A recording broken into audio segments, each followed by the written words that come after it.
बिस्मिल्लाहिर्रहमानिर्रहीम। ये राज किसी को नहीं मालूम कि मोमिन कारी नजर आता है, हकीकत में है कुरान।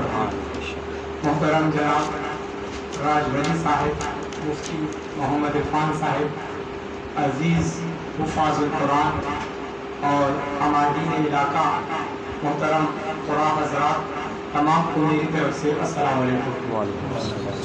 हज़रात मोहतरम, आप बड़े खुशकिस्मत लोग हैं कि आपको ये अल्लाह तबारक तआला ने एक फ़हम अता किया है कि आप अल्लाह तबारक तआला की फ़हम व फ़रासत, जिसको डिवाइन लॉजिक, डिवाइन एक आप कह सकते हैं एफेक्शंस कहते हैं, वो आपके दिमाग में खुदा ने डाल, और आपकी फितरत भी जो है अल्लाह तबारक तआला की वो सिफ़ात, जो सिफ़ात इंसान को ज़मीन से उठाती हैं और अर्श पर ले जाती हैं, उसके हामिल उसने आपको कर दिया। हज़रत मोहतरम, मैं खुद हाफिज़ कुरान हूँ और हमारे उस्ताद जी कहा करते थे जब हम पढ़ते थे इस्लामाबाद में, तो कहते थे कुल्लु हाफिज़िन जाहिल इल्ला आलिम। हम कहते थे हम तो इतनी मेहनत कर रहे हैं, कुरान पढ़ रहे हैं, तो आप हमें ये क्या कह रहे हैं? वो बहुत बड़े स्कॉलर थे। उन्होंने कहा मैं इसलिए नहीं कह रहा कि आपकी इंसल्ट कर रहा हूँ, मैं इसलिए कह रहा हूँ कि आप लोग अजमी हैं, कुरान तो पढ़ते हैं लेकिन समझते नहीं हैं। तो जो हदीस मुबारक में आया है कि एक हाफिज़ कुरान जब कुरान हिफ्ज़ करता है, उसके बाद वो उसके हलाल को हलाल समझता है, उसके हराम को हराम समझता है और उसके मुताबिक जिंदगी गुजारता है, तो ये सआदत उसको तब नसीब होती है जब वो कुरान के मफ़हूम को समझता है। तो तुम तो हिफ्ज़ कर रहे हो, लेकिन तुम हिफ्ज़ करने के बाद भाग जाओगे, आलिम दीन नहीं बनोगे। अक्सरियत का ये हाल है। तो तुम कोशिश करो कि हिफ्ज़ के बाद आलिम दीन बनो, ताकि तुम्हें पता चले कि खुदा क्या कहता है। तुम हिफ्ज़ तो कर लेते हो लेकिन तुम्हें समझ नहीं आती। हम लोगों के ये वाक़े में तुम्हारा एहतराम करें, लेकिन तुम चूंकि हमारे स्टूडेंट्स हो तो हमें तुम्हें एजुकेट भी करना है, तुम्हें बताना है कि तुमने मज़ीद आगे कदम बढ़ना है। तो हदीस के मफ़हूम में क्या आया कि वो हाफिज़ कुरान जो कुरान हिफ्ज़ करता है वो बाकिरदार होना चाहिए। बाकिरदार हमारे यहाँ हुफ़ाज़ कुरान है, वो जो कुरान पाक की तकाज़े हैं, तजवीद और मखारिज, हुरूफ, सिफ़ात लाज़िमा व आज़ा सीखना, ये तो सीख लेते हैं, लेकिन कुरान जिस फ़हम व फ़रासत का तकाज़ा करता है कि आप एक गली में, एक महल्ले में एक हाफिज़ कुरान हो, तो तकरीबन तमाम इलाके पर अल्लाह की रहमत बरसती है। उसके साथ उसके किरदार की फ़हम व फ़रासत की असातिज़ा को चाहिए कि उसको इनायत करें कि तुम हाफिज़ कुरान हो, तुम और लोगों से अलग हो, तुम एक चुने हुए शख्स हो।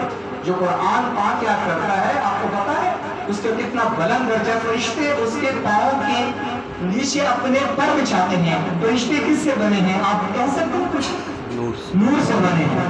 वो नूरानी मखलूक है और ये खाकी मखलूक है। इस खाकी मखलूक के पाँव के नीचे पर बिछाते हैं, तो अंदाजा कर ले कितना बुलंद मकाम व मर्तबा है। और उस बुलंद मकाम व मर्तबा की खातिर ये कहा गया कि तुमने कुरान पाक अपने सीने में रखा है, तुम्हें इतना बाकिरदार होना चाहिए। इमाम इकबाल कहता है ये राज किसी को नहीं मालूम कि मोमिन कारी नजर आता है, हकीकत में है कुरान। तो जो हकीकत में कुरान हो, लेकिन नबी मुकर्रम सल्लल्लाहु अलैहि वसल्लम पे कुरान पाक नाजिल हुआ। क्यों नाजिल हुआ? इन्नका लअला खुल्किन अज़ीम। ऐ नबी मुकर्रम, तेरा किरदार इतना बुलंद है कि हमने तेरे किरदार पर कुरान नाज़िल किया है। आपका इखलाक सबसे बुलंद है। एक तो ये फलसफे लोग चुने हुए हैं, कुरान भी चुना हुआ है, ऊपर से इंतखाब है, ये अलग एक मसला। लेकिन जरा फ़हम फ़रासत से सोचे कि कुरान पाक क्या है? नबी मुकर्रम सल्लल्लाहु अलैहि वसल्लम के किरदार की रिटन फॉर्म है, प्रैक्टिकल फॉर्म खुद नबी है। नबी खुद कुरान और अल्लाह के जो वो है विज़डम और उसका जो फ़हम फ़रासत अल्लाह तबारक तआला की, उसकी अमली इंसानी शक्ल है। तो कुरान नबी मुकर्रम सल्लल्लाहु अलैहि वसल्लम کی زندگی کا ایک ایک لمحے کی قسم کھاتا ہے.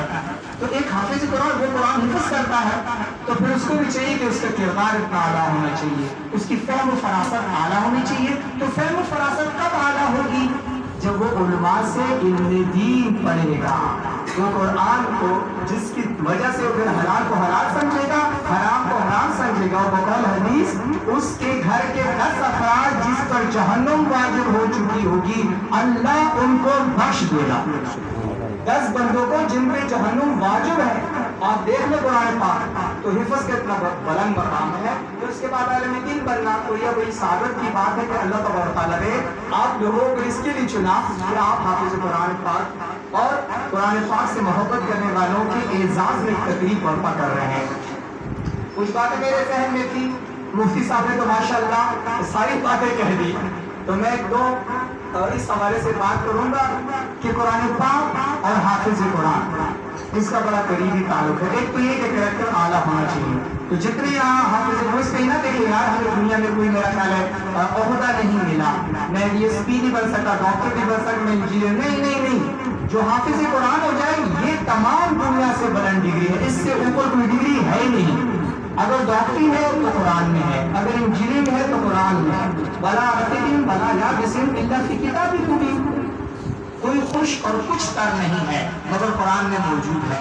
سائنس بھی قرآن میں موجود ہے, فلسفہ بھی قرآن میں موجود ہے, سوشیولوجی بھی قرآن میں موجود ہے, لٹریچر بھی قرآن میں موجود ہے. کوئی ایسی چیز نہیں ہے. کیا کہا جمیع العلم فی القرآن ولیکن تقاصر عنہ افہام الرجال, تمام علوم قرآن میں موجود ہے لیکن انسان کا جو فہم ہے وہ صرف قاصر ہے کہ اس کو حاصل کرے. اس کو حاصل کو سمجھے گا کب؟ جو پورا علم دین سیکھ لے گا. تو آپ کو چاہیے کہ یہ ایک جو ظاہری شکل و صورت ہے اس کو بھی اڈاپٹ کرائیں. پھر قرآن کا دوسرا جو مفتی صاحب نے بھی کہا حقوق ہے انسان پر کہ اس کو پڑھے سمجھے ایمان لائے, پھر اس قرآن پاک کو آگے پھیلائے. آگے کیسے پھیلائے گا؟ خود قرآن